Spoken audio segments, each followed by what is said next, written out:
La dette nationale américaine vient d'atteindre 38 000 milliards de dollars. 38 000 milliards. C'est plus que le PIB annuel des États-Unis et elle augmente de 2 400 milliards de dollars par an. La solution de Trump, des droits de douane massifs sur les produits chinois, mexicains, canadiens et européens.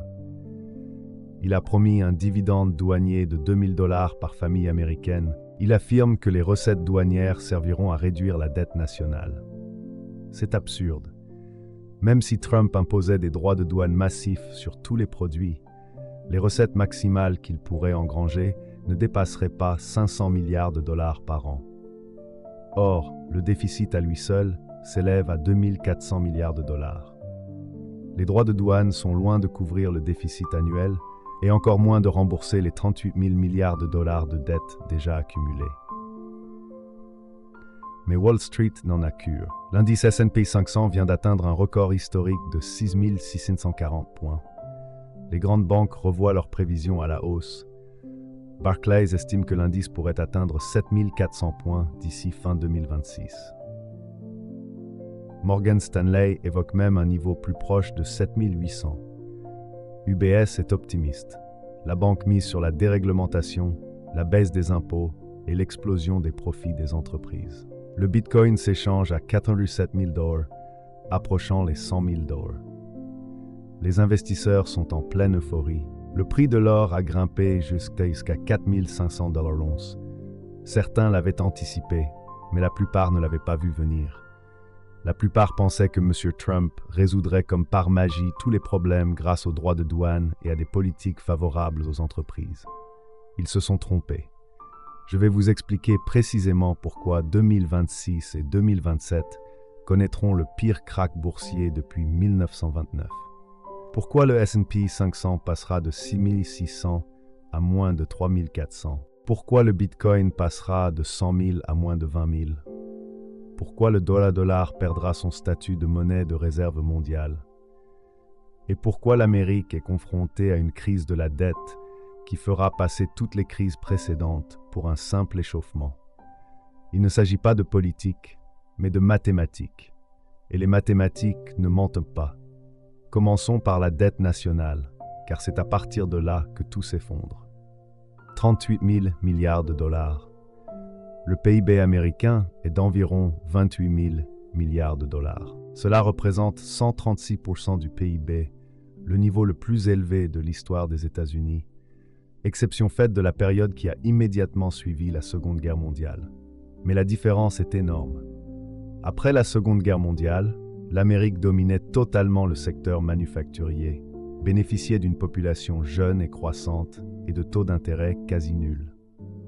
Nous avons ensuite réussi à nous sortir d'une montagne de dettes grâce à 30 ans de croissance. Aujourd'hui, le secteur manufacturier a disparu. La population vieillit. Les baby-boomers prennent leur retraite en masse et les taux d'intérêt ne sont plus nuls. Ils sont à 5%. Au cours de l'exercice 2024, le gouvernement américain aura versé plus de 1 000 milliards de dollars en intérêts seulement. 1 billion. C'est plus important que le budget de la défense, plus important que celui de Medicare. C'est le deuxième poste de dépense du budget fédéral, juste après la sécurité sociale. Et il continue de croître. C'est le piège. Le gouvernement emprunte environ 2 400 milliards de dollars de plus qu'il ne perçoit d'impôts chaque année. C'est le déficit. La dette passera donc de 38 000 milliards de dollars à 40 400 milliards de dollars au cours de l'exercice 2026, puis à 42 800 milliards de dollars en 2027. D'ici 2030, elle atteindra 50 000 milliards de dollars. Les frais d'intérêt s'élèveront à 1 500 milliards de dollars par an. Cela signifie que 20% de toutes les recettes fiscales sont consacrées au paiement des intérêts. Ni à la défense, ni aux routes, ni à l'éducation, mais uniquement aux intérêts versés aux obligataires. C'est un cercle vicieux dont il n'y a que 3 issues. Premièrement, faire croître l'économie plus vite que la dette n'augmente. Mais les droits de douane de Trump ralentiront la croissance au lieu de la stimuler. Deuxièmement, laisser l'inflation effacer la dette, imprimer de la monnaie et accepter une forte inflation. Cela détruit le dollar et appauvrit tout le monde. Troisièmement, le défaut de paiement. Refuser de rembourser la dette. Cela entraînerait l'effondrement du système financier mondial, car les bons du Trésor américain en sont le fondement. Aucune de ces solutions n'est bonne. Elles mènent toutes au désastre. Monsieur Trump affirme que les droits de douane permettront de réduire la dette. Permettez-moi de vous démontrer pourquoi c'est économiquement impossible et financièrement suicidaire. Les États-Unis importent environ 3 400 milliards de dollars de marchandises par an. M. Trump propose un droit de douane de 60% sur les produits chinois, qui exportent pour 500 milliards de dollars vers les États-Unis. Il menace d'imposer un droit de douane de 25% sur les produits mexicains et canadiens s'ils ne mettent pas fin au trafic de fentanyl et à l'immigration. Cela représente 800 milliards de dollars d'importation. Et il parle d'un droit de douane de base de 10 à 20% sur tous les autres produits.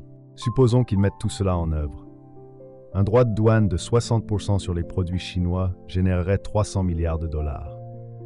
Un droit de douane de 25% sur les produits mexicains et canadiens générerait 200 milliards de dollars. Un droit de douane de 10% sur les 2100 milliards de dollars restants génère 210 milliards de dollars. Au total, 710 milliards de dollars par an. Cela paraît énorme.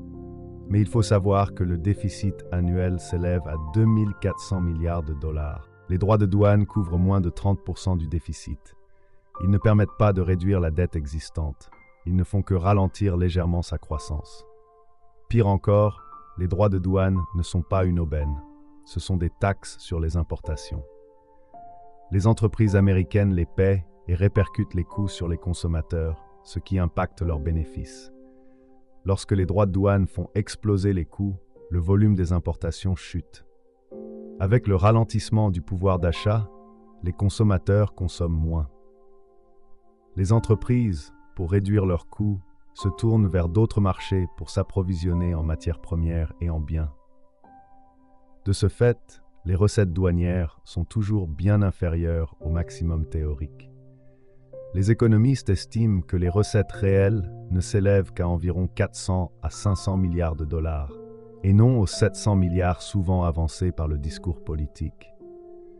Et ce avant même les mesures de rétorsion. Chaque fois que Trump impose des droits de douane sur les produits chinois, la Chine riposte en imposant des droits de douane sur les exportations américaines. Les agriculteurs américains ne peuvent plus vendre leur soja. Les fabricants de machines ne peuvent plus vendre leurs équipements. Les entreprises technologiques ne peuvent plus vendre leurs logiciels. Les exportations s'effondrent. La croissance économique ralentit. Les recettes publiques diminuent. Le bénéfice net pour le déficit budgétaire pourrait être nul, voire négatif. Ajoutons maintenant le dividende tarifaire promis par Trump. 2000 $ par famille américaine. Les États-Unis comptent 130 millions de familles. Cela représente un coût de 260 milliards de dollars par an.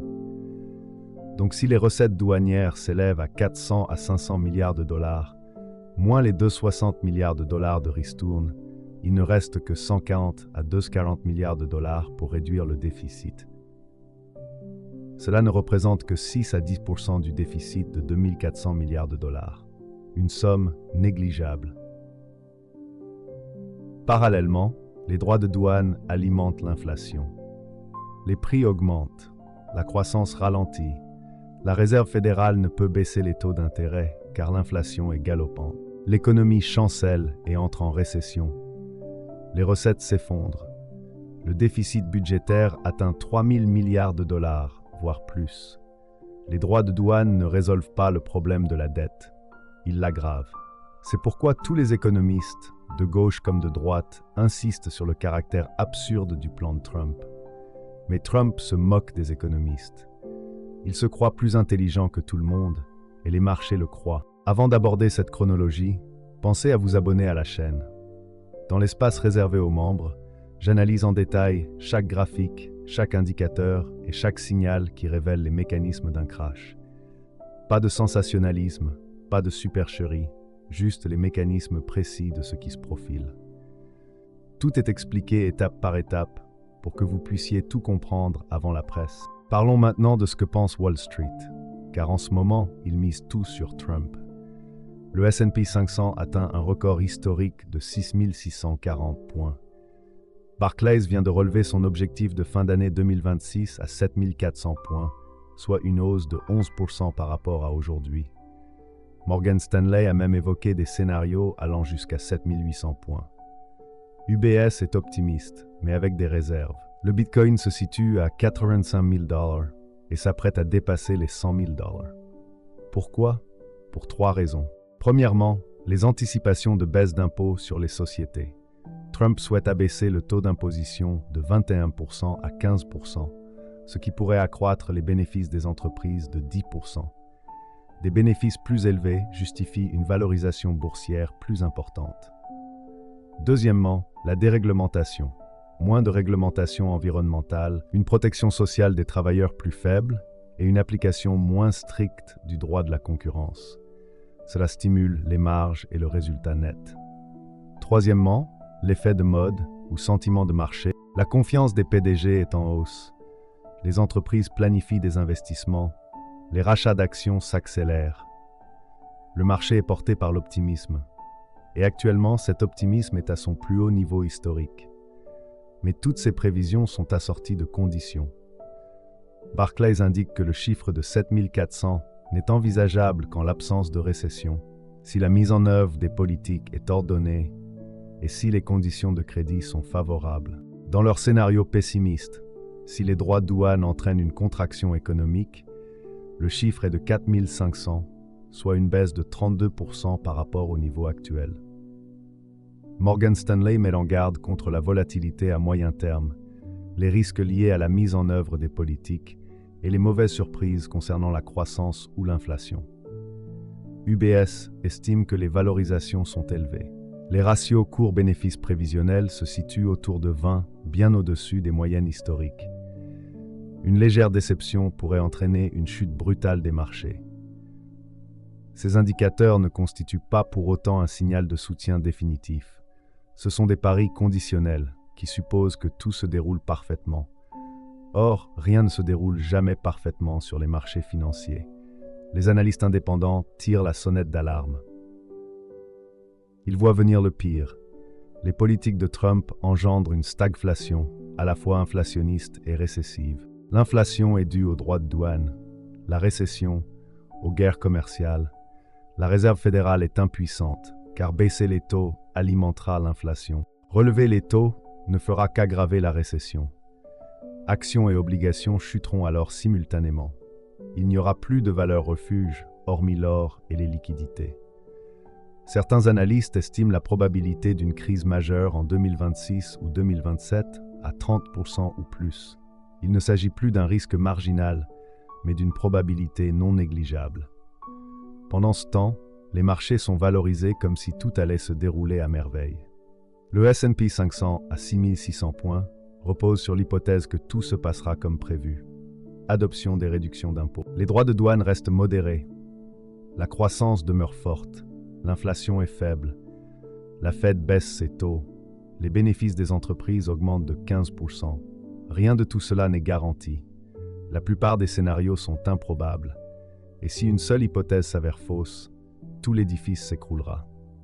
Permettez-moi de vous décrire cet effondrement, mois après mois, trimestre après trimestre, car il ne s'agit pas de spéculation. Il s'agit d'une analyse de schéma basée sur l'éclatement de toutes les bulles spéculatives précédentes. De janvier à mars 2026, Trump entre en fonction et annonce des droits de douane massifs sur les produits chinois, mexicains et canadiens. Les actions grimpent initialement, les investisseurs se concentrant sur les baisses d'impôts et la déréglementation. Le S&P 500 atteint 7 200 points. Le Bitcoin franchit la barre des 100 000 $, puis des 120 000 $. L'euphorie s'installe.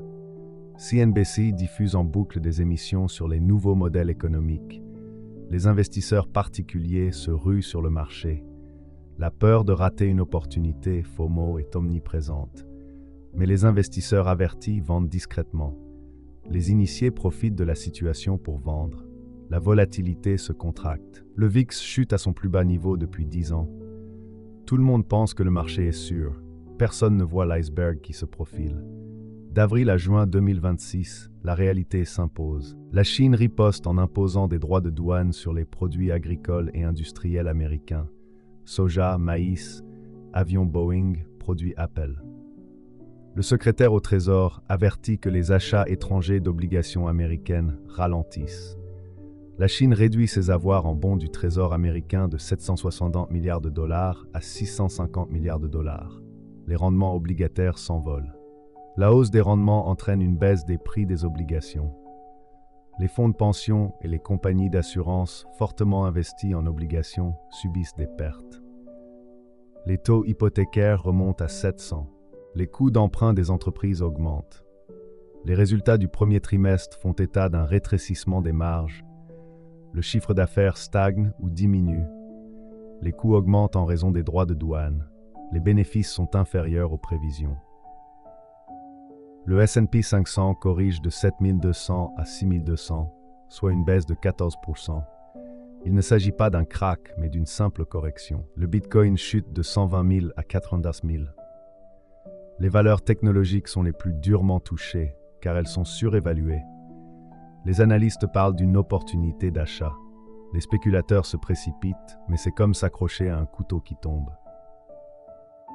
De juillet à septembre 2026, la crise du crédit éclate.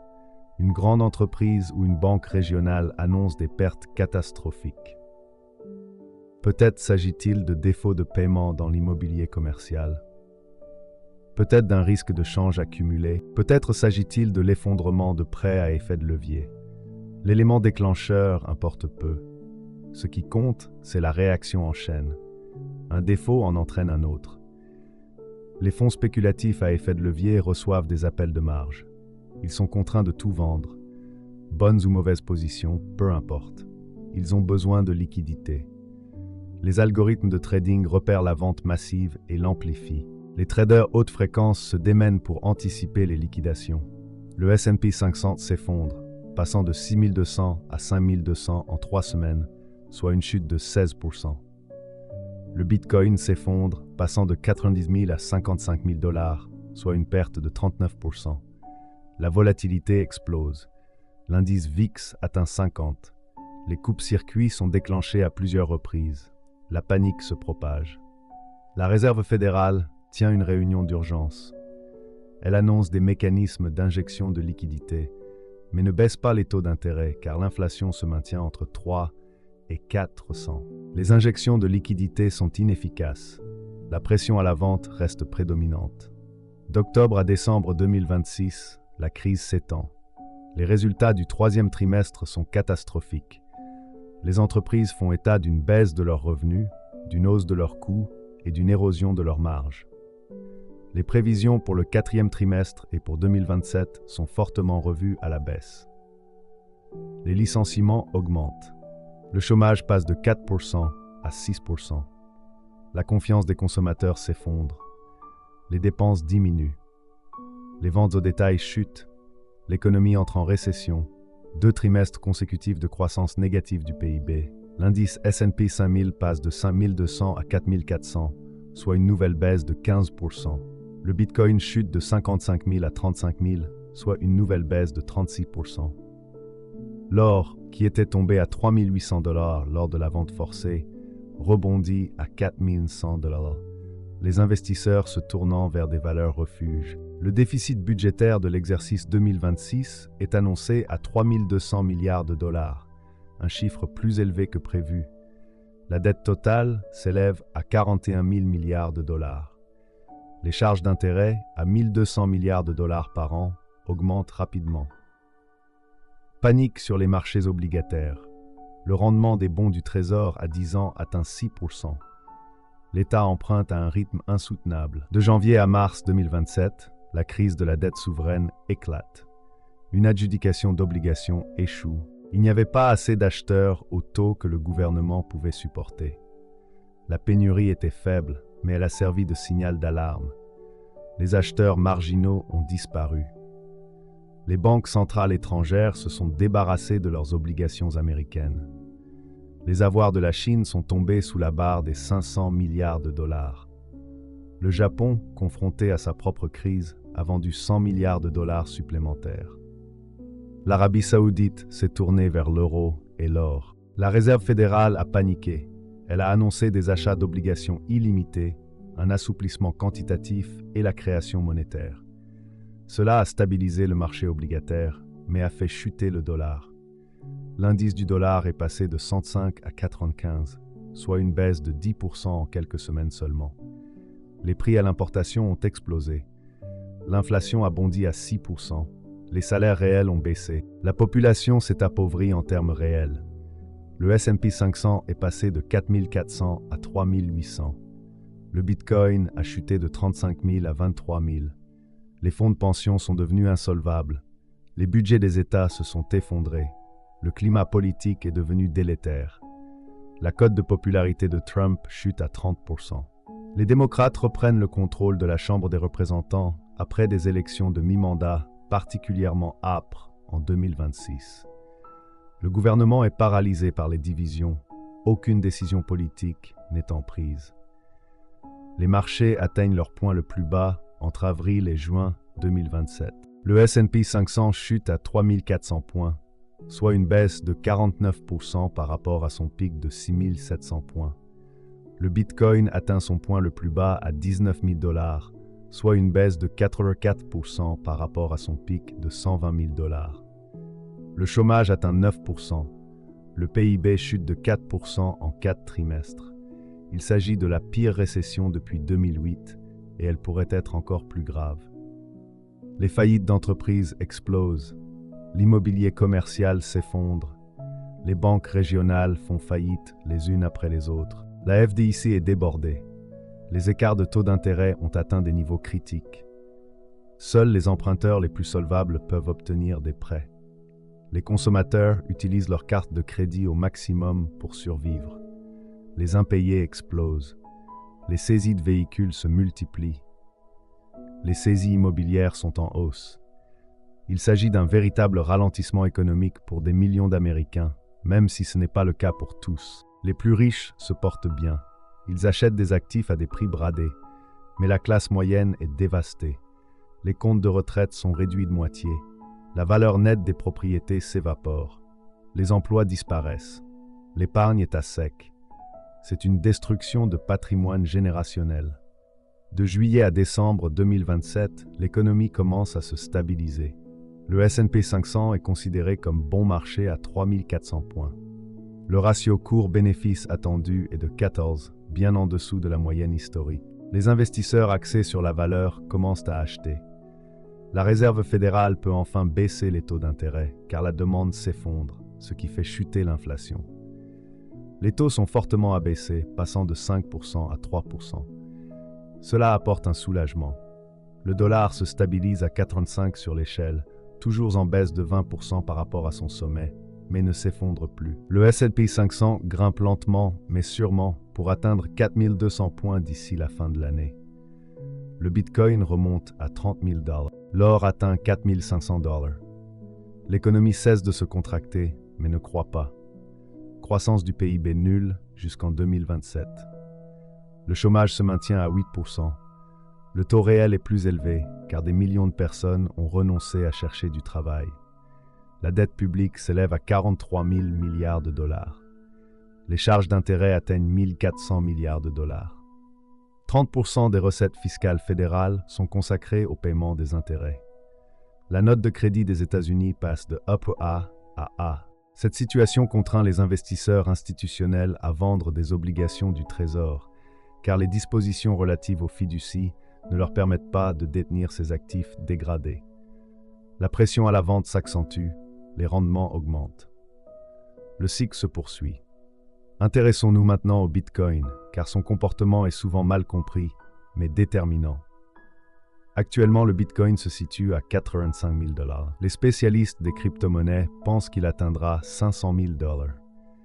Ils affirment que Trump est favorable aux crypto-monnaies. Il prévoit la création d'une réserve stratégique de Bitcoin. La réglementation sera favorable. Les grandes institutions vont se ruer sur le Bitcoin. Les ETF vont continuer d'acheter. Tout cela semble positif, et à court terme, ils ont raison. Le Bitcoin pourrait atteindre 120 000 $ début 2026, avant de s'effondrer car il n'est pas encore l'or numérique, du moins pas encore. Il reste un actif risqué, étroitement corrélé aux valeurs technologiques. Les dépôts sont protégés jusqu'à 250 000 $. Mais les entreprises disposant de soldes plus importants perdent la totalité de leurs excédents. Cela se répercute sur les économies locales. Les 50% des Américains les plus modestes sont en pleine récession. Les 10% les plus riches sont touchés, mais survivent. Les 1% les plus riches achètent des actifs à bas prix et s'enrichissent encore davantage. Les inégalités de richesse explosent. Les troubles sociaux s'intensifient. L'extrémisme politique, à gauche comme à droite, progresse. Le tissu social est mis à rude épreuve. C'est le prix humain de la crise, et elle est imminente. Voyons maintenant un scénario optimiste, car je peux me tromper. Peut-être que Trump fait mieux que prévu. Peut-être que les droits de douane sont ciblés et stratégiques plutôt que brutaux et destructeurs. Peut-être que les baisses d'impôts s'accompagnent d'une maîtrise des dépenses. Peut-être que les expulsions sont limitées. Peut-être que la Chine ne riposte pas trop violemment. Peut-être que la croissance reste forte. Peut-être que les déficits se réduisent. Peut-être que le marché obligataire reste calme. Peut-être qu'il n'y a pas de crise. C'est possible. J'estime les chances à environ 35%, une possibilité non négligeable. Dans ce scénario, le S&P 500 atteint 7500 points d'ici fin 2026, soit une hausse de 13%. Le Bitcoin atteint 150 000 $. L'or se maintient autour de 4 000 $. L'économie croît de 3%. Les bénéfices des entreprises augmentent de 15%. Tout se déroule sans accroc. Les États-Unis conservent leur domination. Le dollar est fort, la dette est maîtrisée, la crise est évitée. Mais que se passerait-il si j'avais raison? Et si le scénario de crise se réalisait? Le S&P 500 chute à 3400 points, soit une baisse de 49%. Le Bitcoin tombe à 19 000 $, soit une chute de 84%. L'or atteint 4 500 $, soit une hausse de 11%. Le chômage augmente de 9%. Le PIB recule de 4%. Le dollar perd 20% de sa valeur. La dette publique atteint 43 000 milliards de $. Les intérêts absorbent 30% des recettes fiscales. La note de crédit des États-Unis est abaissée. La puissance mondiale des États-Unis décline. Le statut de monnaie de réserve du dollar commence à s'affaiblir. Les pays BRICS accélèrent le processus de dédollarisation. Ce scénario a une probabilité de 2500 voire 30%. Il ne s'agit pas d'un risque extrême, mais d'une réelle possibilité. Le rapport risque-rendement est totalement asymétrique. Dans le scénario optimiste, vous obtenez un rendement de 13% sur les actions en 18 mois. Mais dans le scénario de krach, vous perdez 49%. Mathématiquement, il est donc judicieux de réduire la part des actions dans son portefeuille, d'augmenter ses liquidités, d'acheter de l'or et d'éviter les actifs à haut risque. Il faut protéger son capital, car le risque de perte peut être anéanti, tandis que le potentiel de gain est modeste. C'est le principe fondamental de la gestion des risques, mais la plupart des investisseurs ne le feront pas. Ils sont avides, ils ont peur de rater une opportunité. Ils pensent pouvoir se retirer à temps, mais c'est impossible. Personne ne sonne la cloche pour signaler le sommet du marché. Quand on réalise que le krach a commencé, il est trop tard. La liquidité a disparu. On ne peut plus vendre à un prix acceptable. Vous voyez votre portefeuille chuter de 40% et pris de panique, vous vendez au plus bas. Vous ratez alors la reprise. C'est ainsi que les investisseurs particuliers perdent encore et encore. Voici ce que vous devriez faire si vous êtes raisonnable.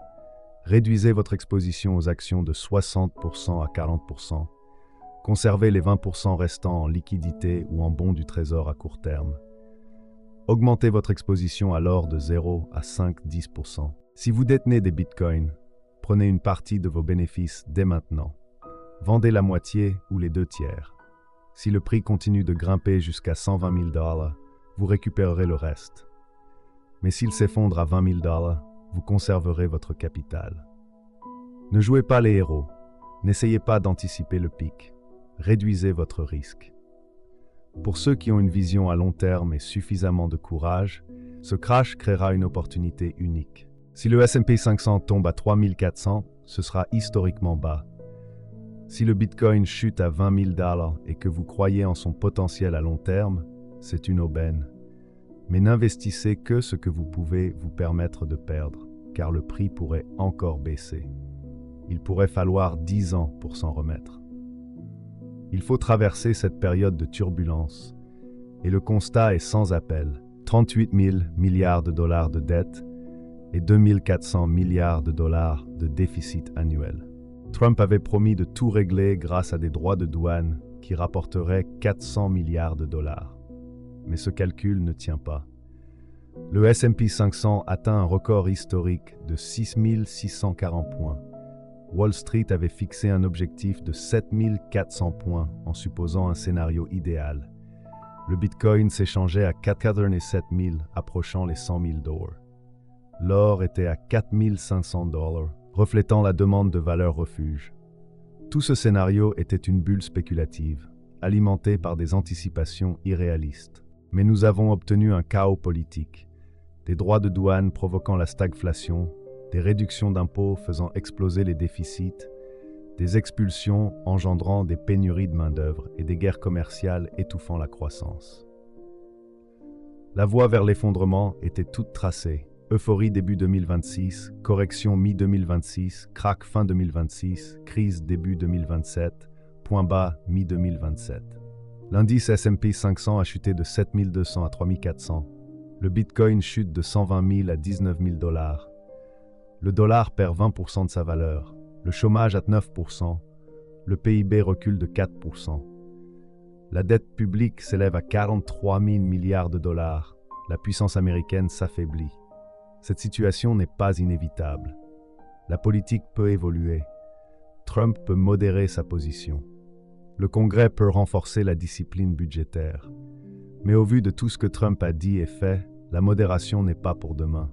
Au contraire, il accélère le mouvement. Tarifs douaniers maximum, expulsion massive, réduction d'impôts maximale, chaos total.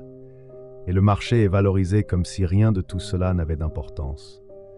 Comme si Trump était un génie capable de résoudre des décennies de problèmes accumulés en quelques tweets et taxes douanières.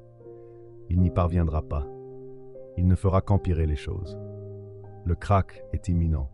La seule question est de savoir si vous le percevez avant qu'il ne survienne et que vous vous protégez, ou si vous croyez au battage médiatique et laissez votre portefeuille chuter de moitié. 38 000 milliards de dollars de dette, un président qui promet l'impossible et un marché au plus haut qui croit à ses promesses. Voilà le scénario. Et il finira comme toutes les bulles ont fini par éclater, en larmes à chaque fois